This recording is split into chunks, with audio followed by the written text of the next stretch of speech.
At Sudan's largest oil refinery, the Chinese are cycling to work. On the outskirts of the capital Khartoum, this facility was built using Chinese know-how, and today it operates partly using Chinese labor. Beijing is helping Sudan and helping itself in the process, according to Mohammed Atif Ahmed, the refinery's deputy general manager. They have double benefit, actually. The first one is that they have an investment in Sudan, which is a good investment.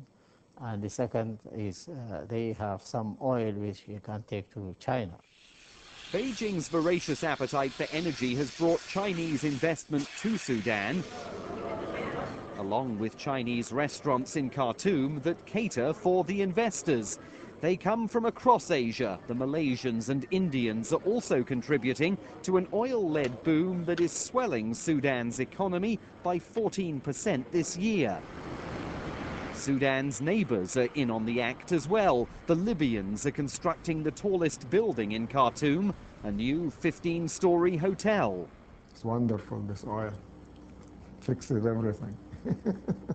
Osama Dawood Abdelatif is one of the country's most successful businessmen. He runs a conglomerate specializing in heavy machinery, real estate, and coke. Even though the US accuses Sudan of sponsoring terrorism and US sanctions remain in place, they do not apply to beverages. So 30 million cases of the real thing are rolling off the production lines in the next 12 months. We have no investments outside Sudan. So for us, I think, obviously, we're very optimistic.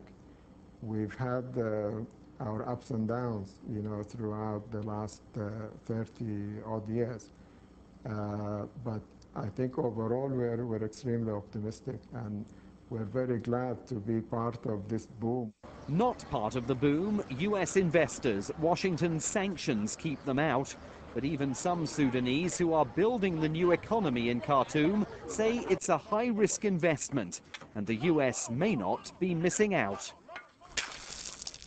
That's because even though villas are sprouting up all over Khartoum to accommodate the city's new millionaires, there are millions of Sudanese who are not benefiting from economic development.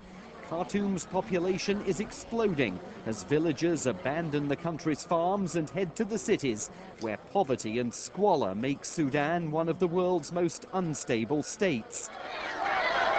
The humanitarian disaster in Darfur, where 2 million people have been displaced, only adds to the potential implosion here. To be honest, brutally honest, I'd like to change the way people are treated in Sudan. At a new Khartoum night spot, young Sudanese educated in the US and Britain, like software engineer Hashim Ibrahim, say they won't stay unless the government abandons 50 years of war and conflict. There's enough money in this country now for everybody to be having a good job, have a good living, and that's not happening. It could happen. The rising price of oil is giving Sudan an unprecedented opportunity to recreate itself. But the country that once gave refuge to Osama bin Laden has spent years in the global doghouse. And only investors from Asia and the Gulf states are currently willing or able to take the bet. Simon Marks for VOA News,